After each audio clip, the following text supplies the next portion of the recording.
Chapter 17. It seemed the Worcestershire had been dutiful about leaving himself escape routes. I pushed another protruding brick. The wall inched open a crack. I had to push with my shoulder to create a wide enough gap to get through, but once I was out, a short walkway took me directly to the outside. The welcome scent of the fresh air brought a half smile to my lips.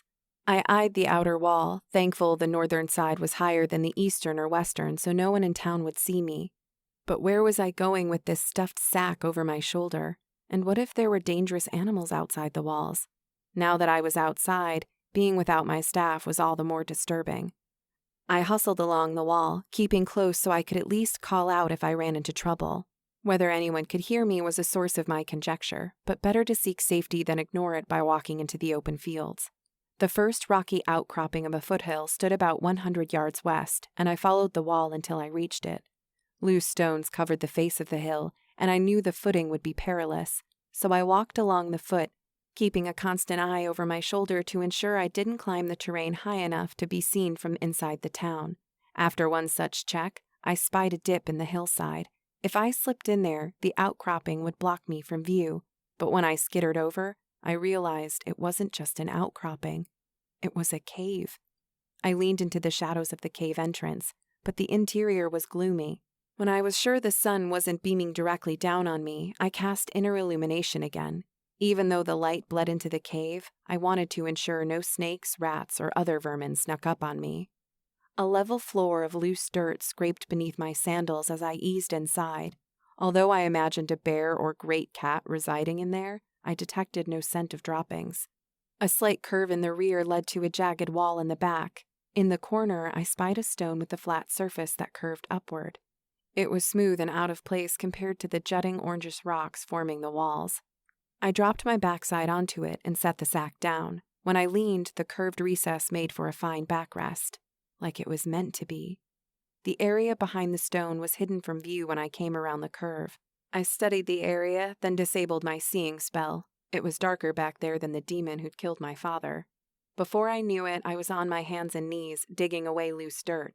When I'd managed to go about a foot down, I checked my interface clock to find I'd burned an hour. Midday meal would be over, but that was okay. I could eat later. I tucked the scrolls into the recess, set my rolled-up clothes from the bag onto the makeshift chair, then hustled out of the cave to search the surrounding area for loose stones. I shoved candidates into the stack, making sure not to let any corners tear my bag after my first day of classes, then stacked them atop the scrolls. 15 minutes later, I was back in the Worcestershire study, stuffing scrolls into my bag. To my great relief, Shabana never showed up again, and by the time I'd made 5 trips to the cave, I was exhausted. I shoved the stones over a few tomes I'd brought to stack around the edge of my hole to form a kind of box that would protect the scrolls. For good measure, I smothered dirt over the stones, then dusted my hands against the sitting rock. With my rolled exercise clothes returned to the bag, I exited the cave. When I entered the corridor again, I closed the secret door next to the bars, then hustled away. Lully Graples would be expecting me soon, and I didn't want to disappoint her on my first day by showing up late. But I'd have to stop at my dorm room to drop off my bag and grab the staff I never planned to leave behind again. I rounded the corner before the ladder, then froze. A figure stood in the shadows. My throat closed up. My chest thumped hard. I cast inner illumination. Johan's treacherous face came into focus. "Where have you been?" He glanced up the hallway over my shoulder. I shook my head. "None of your business. You locked me down here." "It was just a joke. Don't be such a sniveling child." I clenched my fists, including the one that held my bag. He stepped forward. "Look, I didn't mean to get off on the wrong foot. And I understand if you don't want to talk to me, but I'm going to need that key back." Key? He squinted, then scowled. "Shabana said she gave you the key." I considered the remaining tomes stacked on the desk, the scrolls I'd yet to relocate to the cave. Not knowing how to keep him from all of it, I delayed. "Where'd you get that key anyway?" "What difference does it make? It's my key. Now hand it over, then you can go about your way." "Maybe the kid who showed you the room found the key. How do I know you didn't steal it from him like the bully you are?" He stepped close, stood at full height, then loomed over me. The scent of beef wafted from his mouth with each word. "If I take something, it's mine. Sounds pretty simple to me. Now?" He shoved my shoulder with 2 fingers. Hand it over. I clenched my back teeth and growled through tight lips. Don't touch me. Huh. What are you gonna do? Beat me up? Burn me where I stand, Miss Level 4? Not wanting to draw attention to the level I'd gained, I didn't correct him. I'm stronger than I look. Now, I couldn't care less about your sense of entitlement or what kind of derelict father instilled it in you, but if you wanted the key back, you shouldn't have locked me in that room. The temperature bothered you, didn't it? You could say that, Too spooky for you? he said with impudence. No one should go in there. That place is cast in darkness. It wouldn't surprise me if it burned up people's souls just by being there. Wouldn't surprise me, considering who occupied it. Now. He flipped one set of fingers toward himself. The key. I tossed it. What? Outside in the high grass. I threw it as hard as I could because I was mad. I turned and waved a hand in the direction from which I'd come. Feel free to go search if you can get past the bars. One side of Johan's upper lip twitched. Oh, you didn't go that way? Yeah, there are iron bars. Maybe you could slip out of town and search, but I'm afraid I couldn't guess as to which direction I actually threw it. I stomped past him. His sandals clacked the floor in time with mine. I'd only gone a few paces when he jerked me backward by my robe. His hand zipped in blurry motions when he wheeled me around, grabbed my shoulders, then started patting my garment. He tapped the pockets for the key I'd buried with the scrolls and tomes. You hide it in your underthings? His hand slipped between my breasts, then nudged one. I slapped his arms away, then he formed claws with his hands and grasped for my robe. I slipped to the side to evade his grasp. Your dodge skill has reached rank 2, 1% chance to dodge enemies of an equal or higher level. Before I knew what was happening, I balled up my fist, drew back, then punched him square in the nose. Something cracked. His arms flailed as he tumbled backward, then landed hard. My chin dropped when I saw a gash spewing forth crimson life force. You attack Johan Tur. Johan, -9 HP. -1 HP, bleed. -1 HP, bleed. You have learned the unarmed combat skill. Your unarmed combat skill has reached rank 1. Your melee attack skill has reached rank 3. You have learned the counterpunch skill. Your counterpunch skill has reached rank 1. Your unarmed skill has reached rank 2. Your melee defense skill has reached rank 4. I cast off the battle messages, turned, then hurried down the corridor. Although I expected he'd be right on my heels, I didn't hear any pursuit sounds, and I wasn't about to slow my pace with a look back. As I climbed the ladder, I maintained a death grip on my bag, but when I reached the top, the grate overhead wouldn't budge. I planted my feet on the same rung, set both hands on it, then shoved. The sounds of pattering sandals echoed from below. Johan was running now, and he'd be upon me in moments. He appeared below, then cast a glare up the tube. You punched me! You touched me without my leave. I'm going to throw you off that ladder, you The metal grate overhead clanked open, framing Shabana's puffy cheeks and wide eyes. She dropped a hand down, and despite an initial reservation, I grasped it. She pulled my body up and threw with strength I hadn't expected. As she set me down, she glared down the tube. Johan's bloody face emerged from the shadows. I slammed the grate, then shoved a finger against Shabana's chest. You want forgiveness? Then earn my trust. Sit on that grate for 5 minutes to give me a head start. She eyed the grate, turned her gaze on me, then nodded. Go. I don't like him anyway. As I turned for the stairs, she grabbed my arm. Watch your back. I sped out the back door of the chapel, then along the cobblestones to the side door of the narrower dormitory. Cutting through the library in my sweaty state was less than ideal, but it would take longer to wrap around the buildings to enter through the back. If Roshan or another master found out what transpired between Johan and me, it could spell disaster. Lyra's warning about violence against other students had been clear. On the other hand, the guy I'd punched in the nose might not want people to know. He was a prideful wretch, after all. Maybe if I disappeared for a while, things would calm down. But I knew I'd better take Shabana's advice. Watch your back. For good measure, I watched my front as well. Elrin Zen might pop up at any moment, and unlike Shabana, his participation in the lockdown had been active. He'd shoved her into the hallway ahead of him before they'd locked the door. I thought he might be more dangerous than Johan. As I crossed the library, I glanced at the tomes on the high shelves. They reminded me of those I'd sequestered outside Warrington, and I realized I longed for the warmth I'd sensed when surrounded by them. After climbing the spiral staircase closest to the door, then rushing down the upstairs walkway by the rail, I burst into my room. A stack of folded clothing rested on the bed. I tilted my head when I approached them. A maroon long-sleeved shirt with a high neck sat atop of the pile, and a pair of black woven pants beneath. They fit perfectly, just like my workout clothes. Beside them on the bed was a note scribbled in common. Dear Contessa, welcome to the Academy. May the light guide you through your studies and into the world beyond. Love, Roshan.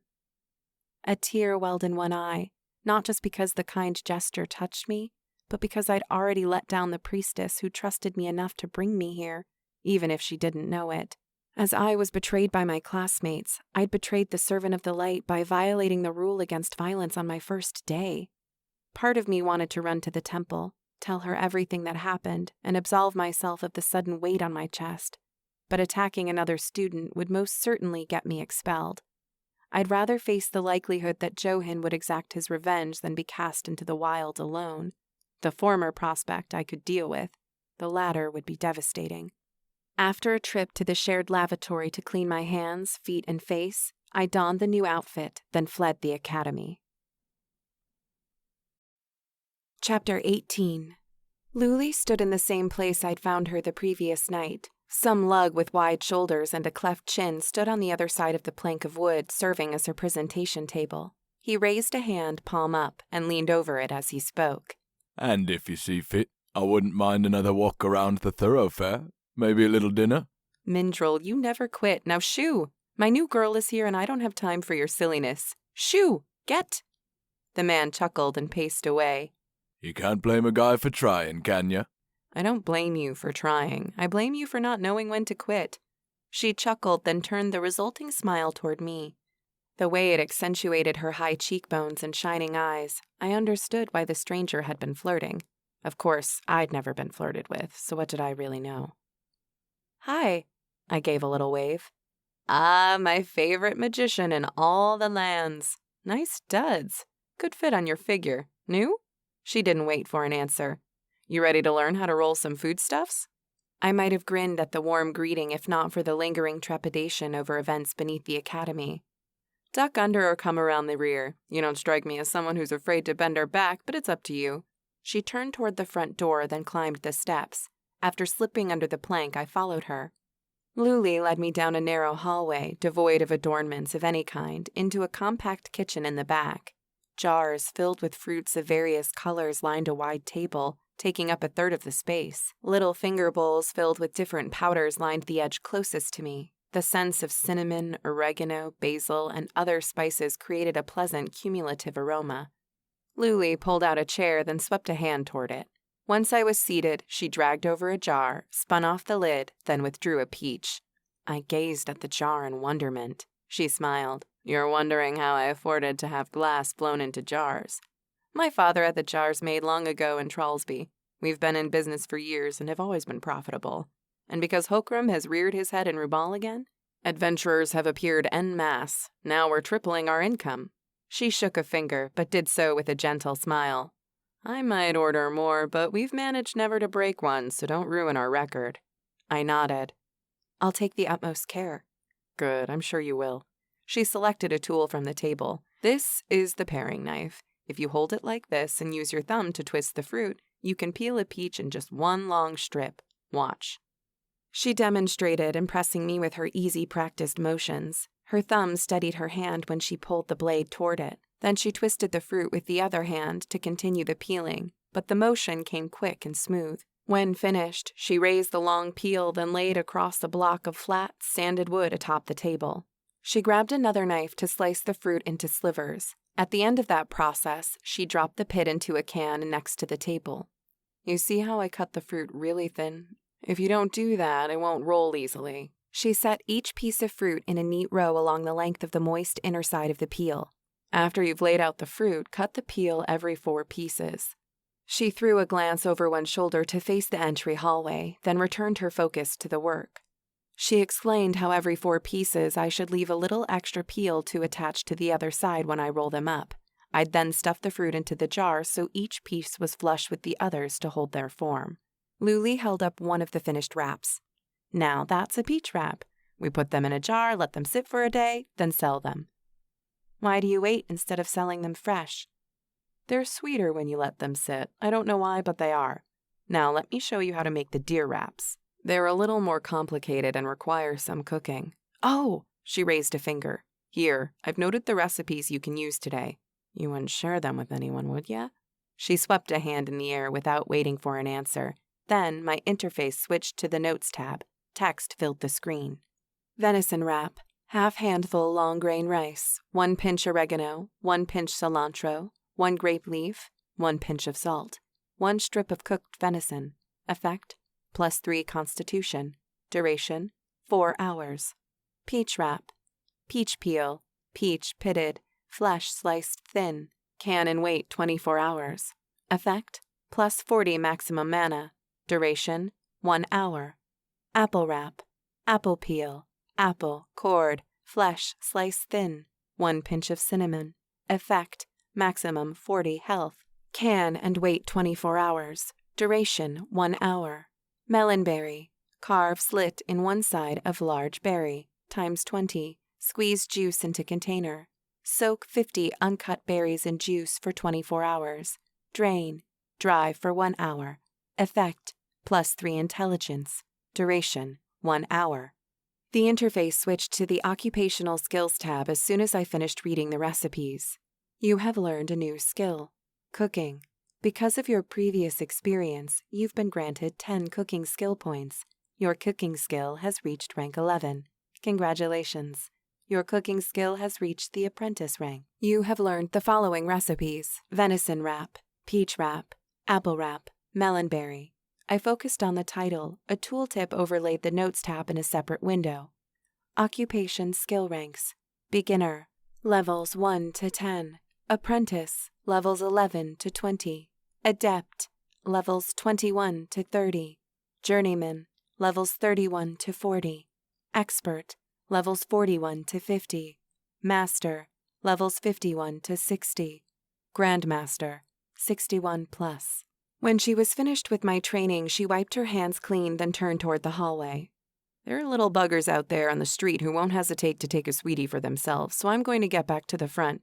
You have time to fill 20 jars or so? I nodded. Any questions? I just wonder why you offered me a job when you'd just met me. Lully set her fists on her hips and met my gaze. I don't know. There's something about the way you carry yourself. If you think it was just some kind of sympathy thing, don't let your pride obstruct your success. The way she used her words led me to think the mayor had focused on her education as a child. I didn't think that was commonplace in smaller towns like Warrington, but what did I know? After all, if there was a university here, maybe knowledge trickled into the population. My own father managed to teach me for 2 hours a day, 5 of the 7 days a week, until I turned 12. My lessons included Rubal's history as he knew it, reading, writing, and articulation. If he made the time when he was busy farming and hunting, why couldn't the people of Warrington? The knowledge seeker in me longed to know, but I had my own studies to worry about and a job to hold down as well. Thank you, Lully, for having me. She waved a dismissive hand. Just try not to eat too much of the product, eh? I'll feed you when the work's done if it pleases you. I don't know how that food is at the academy, but I guarantee you'll like mine. Who knows, you might even meet the mayor, if he doesn't end up dining with that harlot he's taken up with across town. She grabbed a rag from a polished wooden countertop, dropped it on the table, then tapped a finger bowl filled with water. Keep your fingers clean when switching between recipes so you don't mix flavors. No stranger to a knife, I snatched it up, then peeled a peach. Although I lacked Lully's agility, I managed to peel it into 2 strips. When I set the 4th peach wrap into the jar, I received a system message. Your cooking skill has reached rank 12. I didn't know how a cooking skill might benefit me in my new life, but I figured it couldn't hurt. Although we didn't discuss compensation, I was thankful for the respite from the academy dorms. For all I knew, the professors scurried around the halls in search of me, looking to enforce regulations about striking another student. I might be cast out on Warrington's dirt roads when I returned. The errant thoughts about my fate caused my focus to wane, and I managed to cut a slit in my index finger. You cut yourself. -2 HP. -1 HP bleed. I cursed loudly. Then footsteps creaked on loose floorboards in the hallway. Lully Graples called out before she appeared. That sounded like someone cut themselves. I did. Gah! A stream of blood rolled down my finger. -1 HP bleed. By my count, I was losing a hit point every 3 seconds. No big deal. Lully strode into the room, grabbed my wrist, and turned the hand over. Oh, I've done worse. A glance at her hands revealed no scarring evidence to support the statement. Do you have healing magic? I shook my head. Just a seeing spell so far. She opened a freestanding cabinet. The hinges squeaked. Seeing? Like you can see in the dark? I nodded before realizing she couldn't see the motion with her back turned toward me. Yes. Lully turned and shook a spindle of wide, porous cloth. Here. She ripped off a piece, then dabbed away the blood. Clean slice. You'll be good in a spit. From the other side of the cabinet, she selected a vial. I don't have a surplus of these things, so let's try not to cover your hand in gashes, yeah? I nodded. Good. She shoved the vial toward me. A sip should do it. You can keep the rest in case you slip again. I eyed the vial first. Minor health potion. Restores 1 HP per second for 30 seconds. I sipped the liquid. It had a thick, wildberry finish. You sip minor health potion. Restores 1 HP per second for 5 seconds. Since I'd only sipped the potion, the returns were diminished. Since this was the first time I'd actually used one, that was good to know. If I survived the penalties at the academy, I might end up in combat someday, and it'd be good to know how to preserve my potions. The wound sealed itself, then I wiped away a remaining trickle of blood. Good as new. When I glanced up to thank Lully, her arms crossed beneath her bosom and her head was tilted just a bit to one side. There's something going on. What do you mean? Had my worries about Johan and the instructor shown on my features? You seem a bit twisted up. You want to talk about it? I shook my head without thinking. I wouldn't trouble you. Lully slid a chair to the opposite side of the table, then glanced up the hallway toward her front stoop. I realized she was keeping an eye out for customers and thieves. It's no trouble to me. No one out front, and I have nowhere to be. I came out with it. I punched a student in the nose. Boy or girl? Does it matter? She nodded. In my experience, the boy often deserves a good punch in the nose. A girl punching another girl can go either way. It was a boy. A young man, really. Your age? I nodded. Good. A fair fight, then. Did he deserve it? I considered the question. Without leave to lay his hands on my person, even less swipe against parts of me no one else had ever touched. You know, I think he did earn a good punch in the nose. He was putting his hands on me. Did the nose bleed? Profusely. Lully glanced down the hall. Customer. She slid the chair under the table, stepped toward the hallway, stopped short, then turned. You know, if he deserved it, then you probably taught him a lesson he won't soon forget. If I'm reading you right, you're worried about what others will think. And I know you didn't ask my advice. I welcome your advice.